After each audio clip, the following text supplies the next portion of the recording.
Starting with a capital base of $3.5 million, to date its capital base in terms of assets is now approximately $28 million. Operations began frugally with just 2 staff members. There are now 12 members of staff. Over the years, it has disbursed $214 million in loans to approximately 331 small and medium enterprise businesses.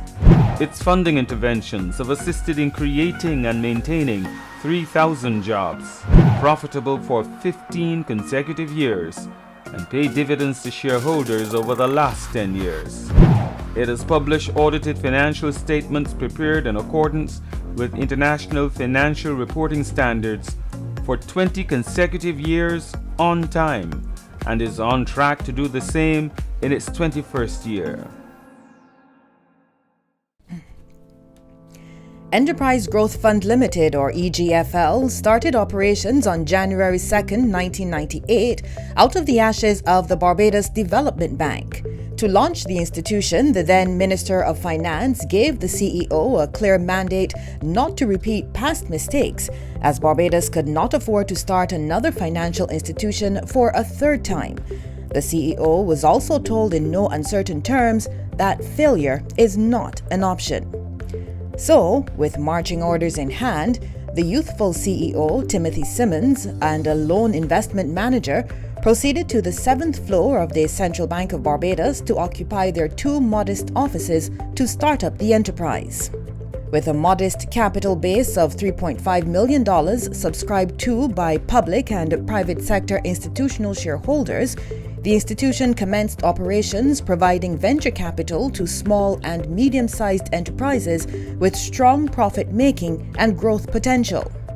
The institution soon realized it could not survive purely on venture capital investments with such a small capital and client base, so it therefore evolved as a fund manager for several sector-specific funds provided by government.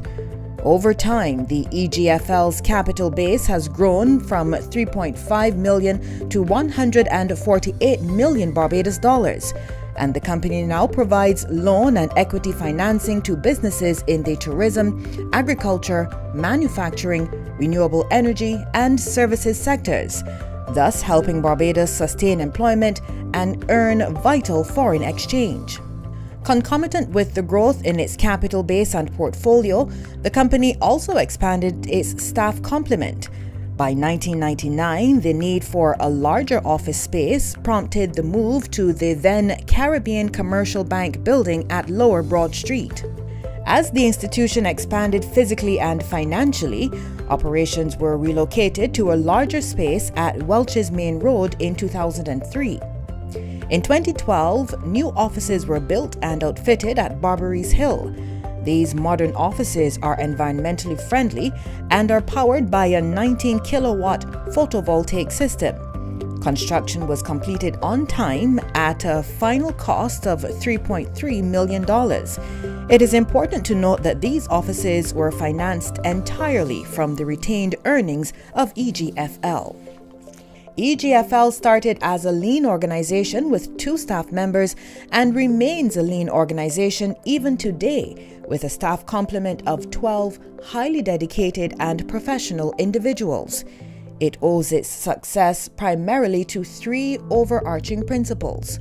1. Good corporate governance and timely financial reporting led by an independent and highly competent board of directors. 2. Cost efficiency, supported by a highly professional staff with the extensive use of information technology to drive the operations. And 3. A steadfast adherence to the philosophy of Sir Arthur Lewis, who strongly advocated that the strength of a development bank lies not in its ability to lend, but in its ability to borrow. His philosophy underpins the strength of EGFL's client base. EGFL not only operates as a development bank, but the institution also has a consciousness of and a sensitivity to the community in which it operates. With a strong focus on education and personal development, the Enterprise Growth Fund Scholarship was developed and is awarded biennially to 2 EGFL students pursuing studies in economics, financing, or accounting. Scholarships are also awarded to 2 differently abled students attending the Derek Smith School and Vocational Center. Earlier this year, EGFL created and launched the Educational Road Trips program. This initiative was designed to give primary and secondary students in the environs a close look at how businesses work, particularly in relation to green energy and eco-friendly technologies. Adopted by EGFL, St. Mary's Primary and Westbury Primary Schools have already benefited from these tours. The program will be expanded in 2019. EGFL also partners with its staff to provide nutritional support and school supplies for less fortunate primary school students in its community. On its 21st anniversary, EGFL can be characterized as a sustainable development bank that has delivered and will continue to deliver on its mandate and guiding philosophy of fostering the growth of young, dynamic Barbadian firms with superior entrepreneurial talent.